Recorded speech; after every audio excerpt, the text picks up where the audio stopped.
Rude was born December 7th, 1958 in Minnesota and made his big break in the world of professional wrestling when he came to the WWF in 1987. Rude made his WWF debut on Superstars of Wrestling in July of '87 as the newest addition to the Bobby Heenan family. And from there was no looking back for Rude, from his legendary feuds with Jake the Snake Roberts and the Ultimate Warrior, and on top of that with winning Intercontinental Championship gold with the company. Rude truly was one of the best that the WWF had ever had. But in 1990, Rick Rude would have a dispute with WWF owner Vince McMahon, and that led to him leaving the company. So bring on World Championship Wrestling in 1991. This would be Rick Rude's home for the next 3 years of his career.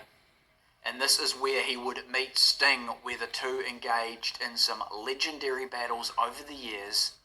But tragically, it would rescinded and given back to Sting due to the controversy surrounding the finish of that match. But Rude, he was injured and in a very bitter fashion gone from WCW. Allegedly, Rude blamed Sting for being careless in where he dove, and there was tremendous heat between the two. He was 35 years old, and in the second year of the biggest contract he ever signed, Rude's wife Michelle said, and then it basically ended. That just killed him. He was a great entertainer, and it really hurt him that he couldn't perform. Even at the risk of injuring himself seriously, he'd have tried it again. The question was put to Sting, "I know accidents happen in the ring, but I also heard he never really forgave you for his neck being injured in a match against you. Is that true?" And Sting replied, "No, it's not. When he came back to WCW from the WWF, he walked right up to me and shook my hand. We were friends until the day he died." Look at Priceline, because when you Would return to wrestling in 1997 when he had a brief stint with ECW before returning to the WWF and joining the Generation X with Shawn Michaels, Triple H and Chyna.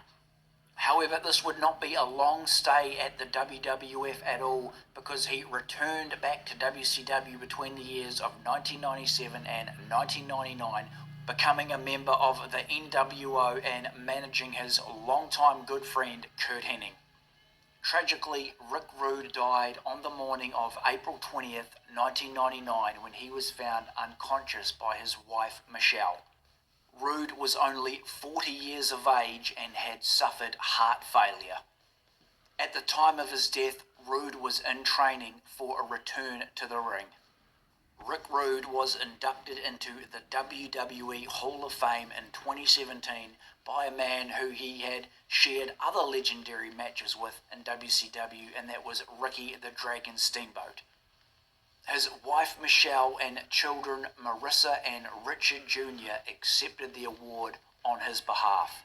Tragically, Rude's other son Colton was not at the ceremony, as he had died in September of 2016 in a motorcycle accident at the age of just 19. So there you go, guys, a very sad ending there.